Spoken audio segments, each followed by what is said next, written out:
자, 오늘은 2월 15일이고 중간 점검입니다. 에코 프로비엠이랑 카카오 게임즈 얘기를 할 거고요. 특히나 에코 프로비엠 같은 경우에는 에코 프로랑 에코 프로비엠 지금까지 올려놓은 영상에 모든 게 다 담겨 있어요. 제가 말할 수 있는 내용들은 다 거기 담겨 있으니까 오늘 영상에서 엄청난 새로운 것들을 기대했다면 딱히 없습니다. 그냥 보는 관점을 소개를 해드리고 제가 오늘 조금 샀어요. 그러니까 많이는 못 샀고요. 3% 정도만 매수를 선취매를 했습니다. 그 배경을 설명을 드릴게요. 일단 에코 프로비엠에 대한 속사정을 말씀드릴게요. 이 회사를 바라볼 때 전 어떤 관점이냐면 에코 프로비엠을 그냥 파스타라고 생각을 했어요. 파스타가 막 있습니다. 파스타가 있습니다. 실제로 그 파스타를 좋아하지 않는데 제가 예를 들어서 파스타를 먹을 때 어떤 요소들을 고려를 하는지 좀 설명을 드려볼게요. 좀 분위기 전혀 상관없습니다. 저는 맛만 좋으면 돼요. 그럼 그 맛을 결정짓는 요소는 셰프랑 레시피가 있겠죠. 근데 최근에 일어났던 일들을 비교를 해보면 이 셰프랑 관련된 게 좀 많습니다. 이동채 회장과 이동채 회장의 최측근들에 관한 이슈가 좀 많았어요. 그 중에서 레시피에 어느 정도의 영향을 줄 수 있는 요소는 화재 사건.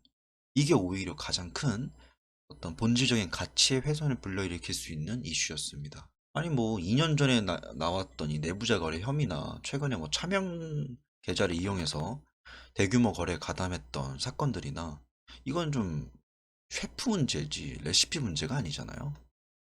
맛의 문제를 일으키진 않습니다. 이런 일들이 있는 사이에 실적이 공개가 됐는데 실적도 굉장히 좋아요. 그러니까 이 맛 자체는 지금 인정이 되고 있는 거죠. 시장에서도. 그러니까 사실 보면 에코 프로빔을 매수하냐, 홀딩하냐, 아니면 이거를 팔고 영원히 안 살 거냐, 이건 좀 취향 차이인 것 같아요. 만약에 본인이 어떤 가게에 갔는데 셰프를 좀 신경 많이 쓰시는 분들이라면 에코 프로빔이 안 맞는 종목일 수 있습니다. 근데 저 같은 경우엔 그런 건 별로 신경 안 써요. 저는 그냥 맛만 좋으면 됩니다. 그러니까 제 앞에서 셰프가 요리를 갖다 주면서 코딱지만 안 팔면 되는 그 정도예요. 뭐 그 사람이 평소에 행실이 어떻고 이런 건 전혀 관심이 없습니다. 그래서 저는 이 종목을 2월 달 동안 지켜보고 결국에는 매수를 하겠다라는 생각을 잡고 있었던 거고요. 예정된 기간이 2월 말까지였지만 미리 매수를 한 거는 차트적으로 어떤 좀 변곡점 모습들이 나오고 있어가지고 그렇게 선취매를 먼저 했습니다. 그래서 여기까지의 뭐 어떤 중간 정리를 해보자면요. 에코 프로비엠을 좋게 본다, 안 좋게 본다는 그냥 취향 차이라고 보시면 될 것 같아요. 저같이 이런 거 별로 신경 안 쓴다. 그냥 좋게 볼 수 있는 거고요. 그런 거에 굉장히 민감하다. 그럼 아예 이 종목을 거들떠 보지도 않고 욕할 수 있는 거고요.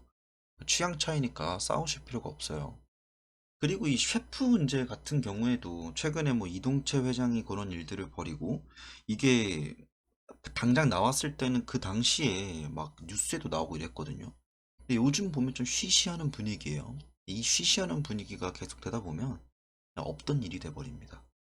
그러니까 사람 자체가 좀 지나간 일들을 잊고 앞으로에 있을 일들에 좀 대면해서 살아가긴 하는데 특히나 이 주식시장은 그게 굉장히 심해요. 그러니까 당장 막 진짜 막 엄청 쌍욕을 하다가도 좀 시간이 지나면 무뎌집니다. 그러니까 용서가 되는 건 아닌데 좀 무뎌져요.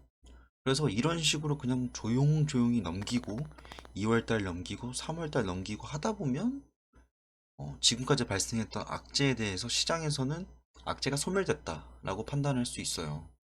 자, 그러면 뭐 이런 얘기들을 각설을 하고 차트로 한번 넘어가 보겠습니다.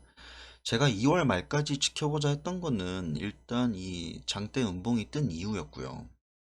장대 음봉이 떴는데 이 사이에 거래량이 실렸습니다. 이 말은 뭐냐면 떨어지는 와중에 이거에 미처 대응하지 못했던 개인의 물량이 좀 많다는 거예요.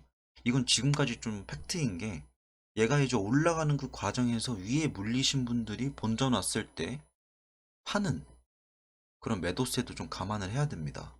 그래서 저는 이 하락의 거래량 자체가 좀 줄어들고 이 종목에 대한 어느 정도의 그런 예민한 반응들이 조금 덜해졌을 때 그때 매수를 하는 게 낫겠다라는 생각도 있었고요. 당장 이슈가 터진 지 얼마 안 됐기 때문에 추가적인 내용들이 나올 수 있겠다 라고 해서 한 달을 지켜보자는 건데 그 사이에 이동채 회장의 내부자 거래가 떴죠. 그리고 지금 지수 자체가 별로인 것도 있어요. 뭐 러시아 문제, 우크라이나 문제 이것들 때문에 지수 분위기가 별로 안 좋은 것 때문에 저는 일단은 현금을 보유를 하고 이 종목이 아무리 매력적이더라도 좀 버텨보자는 마인드였는데 오늘 기준으로 지수도 꽤 많이 빠졌고 선물 시장도 수급이 좀 괜찮게 들어오는 것 같아서 전 종가 부근에 조금 샀습니다. 에코 프로비엠을. 근데 뭐 제가 샀다 해가지고 말해달라 바로 따라 사고 이러시면 안 돼요. 각자 하십시오. 왜냐하면 저는 이걸 산 다음에 트레이딩을 해요. 그러니까 장중에 제 평단이 계속 바뀝니다. 샀다 팔았다 하기 때문에. 다만 지금 가격대가 한번 잡아봐도 괜찮은 가격대다 라고 판단이 되어가지고 저는 비중을 조금 들어가 봤습니다. 이걸 조금 땡겨가지고 자세히 설명을 드리면요. 제가 영상을 찍었을 때 여기였어요. 그리고 얘 핵심 지지선들은 이 X와 B가 있다. 그래서 여기까지 한번 눌려주는 게 정석적인 흐름이긴 한데 안 눌릴 수 있다. 여기서 지금 지지를 잡고 버텨줄 수도 있다. 라는 설명을 드렸어요. 근데 뭐 중간에 몇 번 여기 찍을까 말까 한번 한 적이 있긴 한데 여기까지 좀 이격이 많이 벌어져 있어가지고 솔직히 여기 아래 주긴 좀 쉽지 않습니다. 너무 많이 떨어져야 되는 거고요. 지금 버티고 있는 이 구간이 어느 구간이냐면요. 원래는 저항대였어요. 여기 보시면 저항이죠. 맞고 떨어지고 여기 맞고 떨어지고 근데 이 저항이 뚫리면 지지가 됩니다. 그러면 여기를 이제 이탈 안 하고 쭉 올라갈 수 있는 거예요. 그래서 얘 입장에선 가장 좋은 차트의 흐름이 뭐였냐면 이전에 돌파했던 이 저항을 거들떠도 안 보고 여기서 여기 이렇게 뚫리지 않고요. 이런 식으로 가주는 거였어요. 이런 식으로 가주면 사실 여기는 눌림목이 되는 거거든요. 근데 전 개인적인 생각으로는 이런 악재들이 중간중간 터지긴 했지만 만약에 지수 분위기가 그렇게 나쁘지 않았다면 그리고 테슬라 아니면 전 세계적으로 전기차 시장이 계속 호황이 나는 분위기였다면 여기 이탈 안 나왔을 것 같습니다. 일단 이탈이 나왔으니까 이 이탈이 나온 상태에서는 기존에 막 이러한 출렁거리 흐름에서 보는 게 아니라 새롭게 봐야 돼요. 그러니까 크게 차트를 나눠보자면 원래는 이걸 전체적인 한 그림에서 여기니까 여기 가고 이렇게 가고 이렇게 갈 것 같아 라고 이제 추측을 할 수 있는데 이런 식으로 이탈이 중요한 그 지지선들이 이탈이 나왔을 때는 여기까지를 한 묶음으로 보고 이제 앞으로 어떤 그림 그려 나갈까 이걸 봐야 되는 거죠. 여기부터 이제 어떻게 할까. 제가 보는 관점은 이렇습니다. 얘는 30만 원을 종가 기준으로 이탈해가지고 여기 이렇게 아랫골이랑 종가를 만드는 게 아니라면 보유할 만합니다. 그러니까 마이너스 10% 정도의 손절컷을 그냥 깍듯하게 잡고 들어간다면 저라면 여기 안에서는 매집을 할 만하다라고 생각을 해요. 이 안에서. 제가 2주 전에 영상을 찍었을 때는 여기였습니다. 여기죠.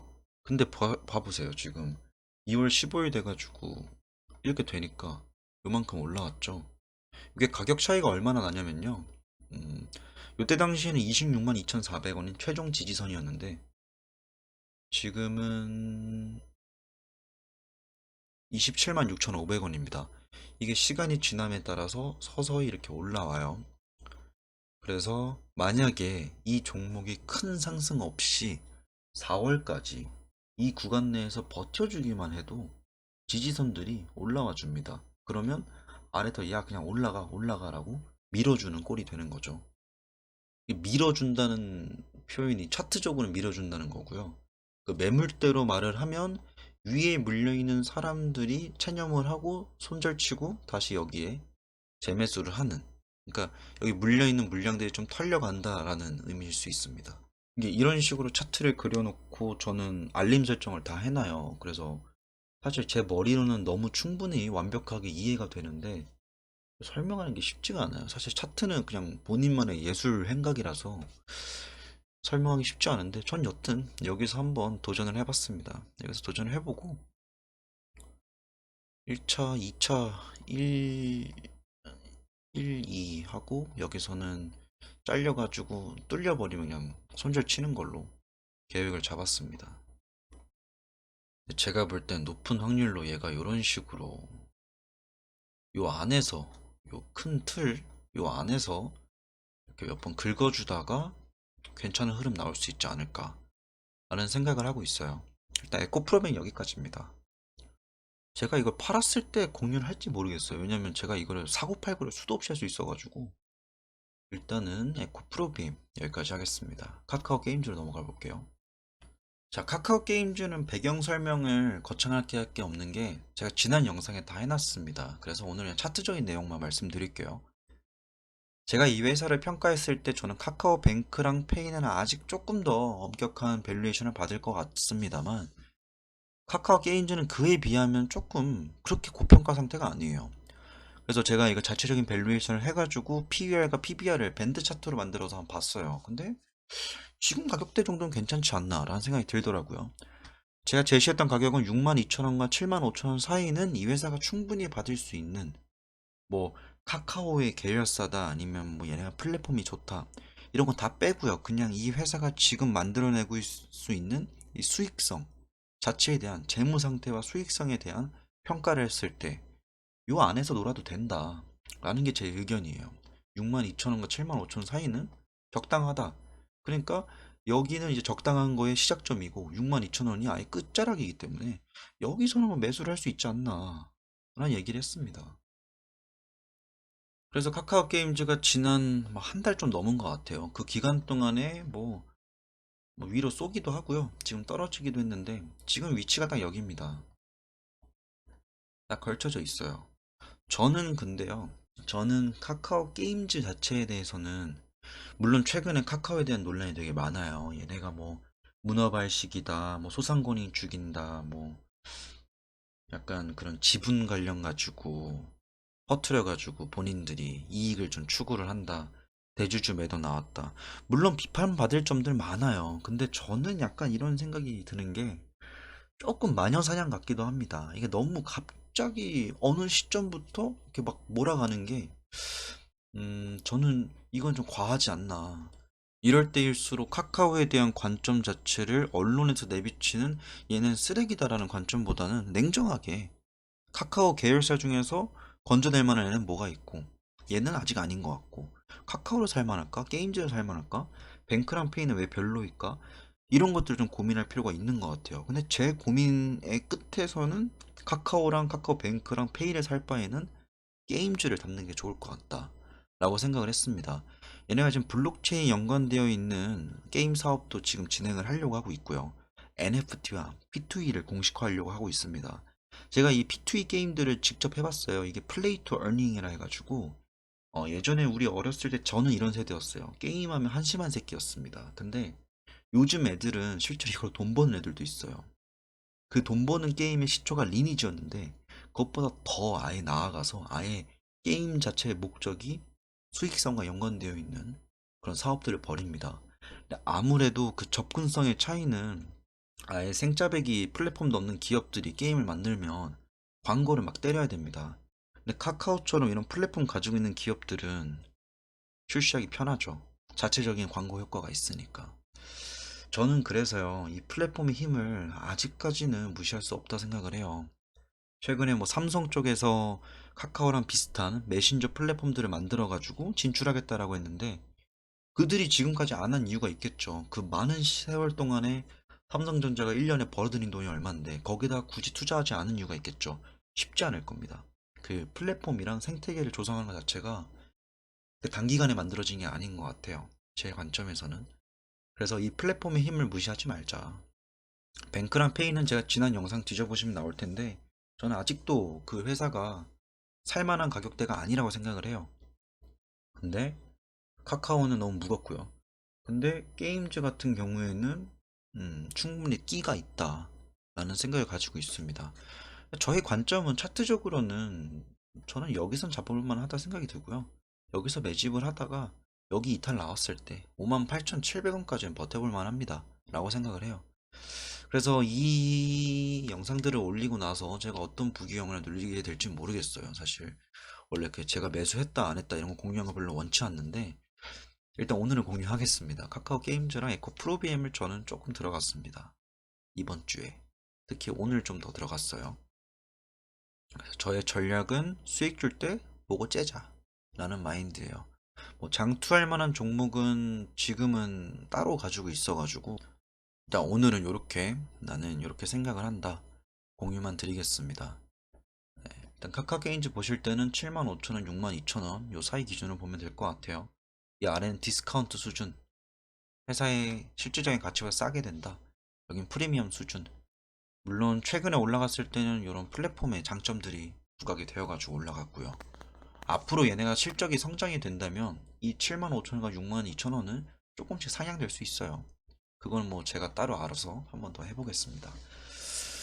오늘의 영상 여기까지고요. 어느덧 6,000명 넘었더라고요. 영상을 그렇게 자주 올리지도 않고 뭐 그렇게 퀄리티를 높이지 않았는데 좋게 봐주시는 분들이 많아가지고 좀 보람찹니다. 오늘의 영상 여기까지고요. 저는 구독과 좋아요도 좋은데 댓글로 소통하는 거 되게 좋아합니다. 지적할 만한 부분이 있으면 충분히 어느 정도 서로 간의 어떤 예의를 갖추고 지적해 주시면 저도 감사히 배우겠습니다. 오늘의 영상은 여기까지입니다.